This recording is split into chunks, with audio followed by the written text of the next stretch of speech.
Hello guys, welcome to a new blog तो मैं बोल देती हूँ, बट मुझे एग्जैक्टली पता नहीं कि ये ब्लॉग कब जाएगा, क्योंकि अभी मेरे पास ऑलरेडी बहुत सारे पुराने ब्लॉग्स बचे थे जिसे मैंने एडिट नहीं किया है, तो वो अपलोडिंग के सीरीज़ में है। और फिर ऐसा हो रहा है ना कि आज सुबह से मैंने ब्लॉग शूट ही नहीं किया, बिकॉज 3-4 दिन से नहीं, इधर हेल्थ इश्यूज़ फील हो रहा है, लाइक थोड़ा हरासमेंट टाइप का लग रहा है। एक तो ना नींद पूरी हो रही है, मैं सोई हूँ, ऐसा नहीं कि सोई नहीं हूँ, मैं सोई हूँ, बट पता नहीं क्यों शरीर में ना जैसे थकान थकान सी है। तो आज मैंने कोई कुकिंग में नहीं की थी, मैं सुबह उठी, मैंने चाय पिया, फिर थोड़ा काम था वो ख़त्म किया। आज मैंने घर के भी कोई काम नहीं किए, और मुझे लगता है कि खाने का सीन ऐसा है कि संडे को मम्मी ने मुझे पराठे बना के दिए थे, वो खाया है अभी।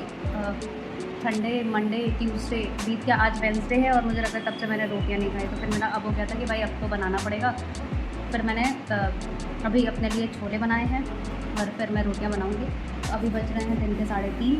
मैं अभी मेरा छोला बन जाएगा तो पहले मैं एक कटोरी छोला खाऊंगी। अभी मैंने मूंग खाया था, मुझे लग रहा था कि मैं अपने हेल्थ पे ध्यान नहीं दे रही इधर काफ़ी दिनों से, तो अप एंड डाउन हो गया। एक तो यार काम भी ख़त्म करो ना, मतलब एक काम को ऐसा लगता है कि चलो अब ये काम ख़त्म हो जाएगा, ख़त्म करने से ही दूसरा काम सर पे आ जाता है। अभी मैंने मेरे पिछले ब्लॉग में आपने देखा होगा, मैंने ग्रीन वाली ड्रेस मंगाई थी मिंत्रा से, तो वो ड्रेस मुझे अच्छी आई नहीं, मुझे फिट नहीं आया, मुझे पसंद नहीं आया। तो फिर मुझे वो वापस करना था। अब कल मैंने उसको रिटर्न के लिए डाला, पता चला वो रिटर्न रिक्वेस्ट ही कैंसिल हो गई। एक तो पता नहीं ये लोग ज़बरदस्ती का परेशान करते हैं। अब वो डिलीवरी वाले आए तो उनका क्या नाम है कि नहीं, ये ड्रेस वापस नहीं जाएगी, क्योंकि इसके साथ एक ब्लैक बेल्ट थी, जबकि ब्लैक बेल्ट मुझे रिसीव ही नहीं हुई, तो मैं उनको कहाँ से ब्लैक बेल्ट दूँगी। सब कुछ वैसे ही था। अब मुझे मिंत्रा में अभी बात करनी, एक एक काम के लिए इतना सोचना पड़ता है ना, है तो छोटे छोटे काम से, पर वो ना जैसे हेडेक टाइप का होता है। अब मुझे उसमें बात करनी है, वो कैंसिल करके मतलब वापस उसका कराना पड़ेगा कि भाई मुझे रिसीव ही नहीं हुआ है, तो मैं कहाँ से करूँगी, वो मुझे वापस करना है। उसके बाद मेरा बर्थडे है, उसकी मैंने कोई प्रिपरेशन अभी तक बिल्कुल नहीं करी है, और पता नहीं क्यों इस बार ना जैसे मेरा कोई मन भी नहीं है। हाँ, सैटरडे को मेरा मन था कि हर बार तो ऐसा होता था कि चलो कहीं ना कहीं सेलिब्रेट करते थे। इस बार मेरा ऐसा मन था कि मैं सैटरडे को संकट मोचन जाऊँ बनारस, और वहाँ पे मैं अपने तरफ से अपने ईश्वर को एक थैंक्स गिविंग सेशन होता है ना, मतलब वैसे ही एक थैंक यू मैं अपनी तरफ से ईश्वर को देना चाहती हूँ कि इतनी लंबी जर्नी अभी तक बीत गई है, और उनकी कृपा से आगे की भी जर्नी अच्छे से बीत जाए। तो देखते हैं कि वो मेरा प्लान कहाँ तक कितना सक्सेसफुल हो जाता है। और कल का तो मैं रात का ब्लॉग एडिट भी नहीं कर पाई और शूट भी नहीं किया मैंने, क्योंकि इतनी थकान हो जाती है कि मतलब ये होता ही नहीं कि अभी मैं ब्लॉग एडिट करूँ। तो अभी दिखाते हैं, अब मैं आपको दिखाती हूँ कि क्या होता है, कैसे होता है। तो फाइनली मैंने मेरे लिए छोले बना दिए, लेकिन बहुत टेस्टी छोला नहीं, मैंने जल्दीबाजी मतलब 15 मिनट वाला छोला मैंने बनाया है।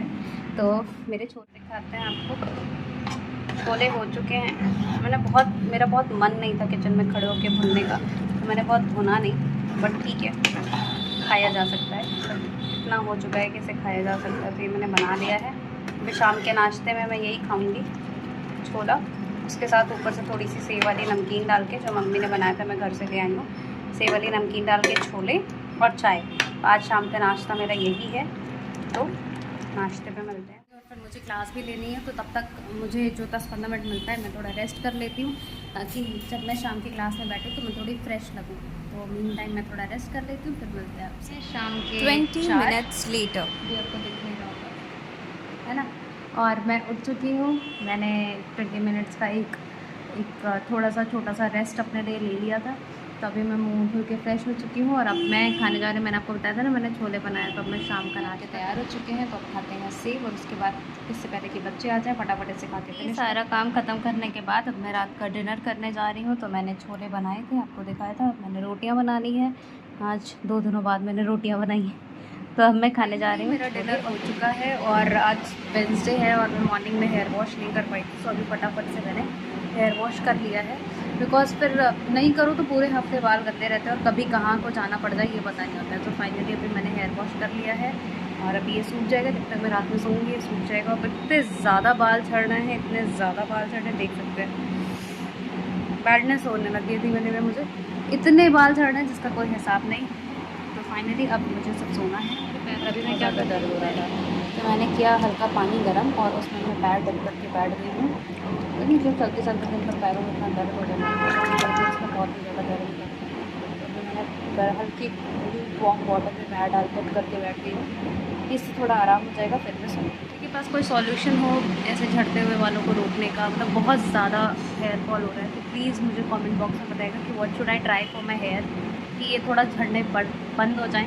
मतलब हेयर ग्रोथ की मैं ही क्या ही बात करूँ, पहले मेरे को हेयर थिनिंग पे काम करना है। इतने ज़्यादा थिन हो रखे हैं मेरे बाल और इतना कबाड़ हो चुके हैं।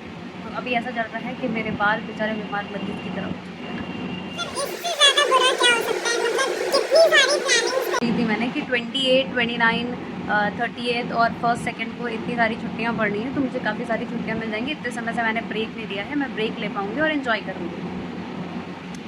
फिर मुझे अचानक से याद आया कि I am a teacher also and there is no holiday in my life because my students has exam, so I have to give the exam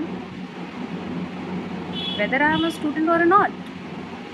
सो मेरे बच्चों का एग्ज़ाम है, इसलिए मुझे एग्ज़ाम के प्रिपरेशन के लिए रुकना पड़ेगा। मतलब मेरी लाइफ में नो हॉलीडेज़। कितनी दुख भरी व्यथा है ना कि 5 दिन की छुट्टियां हैं और इतनी सारी प्लानिंग्स के बाद भी मेरी कोई छुट्टी नहीं है। मेरा सारा काम ख़त्म हो चुका है और आज के स्किन केयर में सिर्फ इतना ही कि बस मैं अप्लाई करूँगी बोरोलिन, ये ना, ये मेरी मम्मी का सिखाया हुआ, इनफैक्ट मम्मी का नहीं, मेरी दादी का सिखाया हुआ मेरा फेवरेट नुस्खा है कि अगर आपको कोई भी प्रॉब्लम है स्किन रिलेटेड तो बोरोलिन लगाइए और रिलीफ पाइए। मेरे लिप्स ना बहुत ज़्यादा ब्लैक हो रहे थे, तो देख सकते हैं काफ़ी अच्छे खासे ब्लैक हो रहे थे, तो मैंने इनके लिए और कुछ ना करते हुए सिर्फ ये बोरोलिन अप्लाई कर रही हूँ। और पता है इट डज़ वर्क। इसको लगाने के बाद ना काफ़ी हद तक मेरे लिप्स क्योर हो जाते हैं।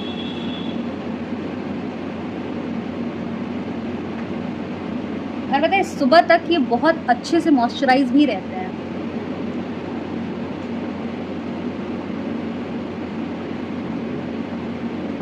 तो मैंने बोरोलिन लगा लिया है और अब चलते हैं सोने के लिए। तो ये ब्लॉग यहीं पे एंड करते हैं और चलते हैं सोने। सो गुड नाइट, शबा खैर, अपना ख्याल रखिएगा, grow well and please do like and subscribe to my channel.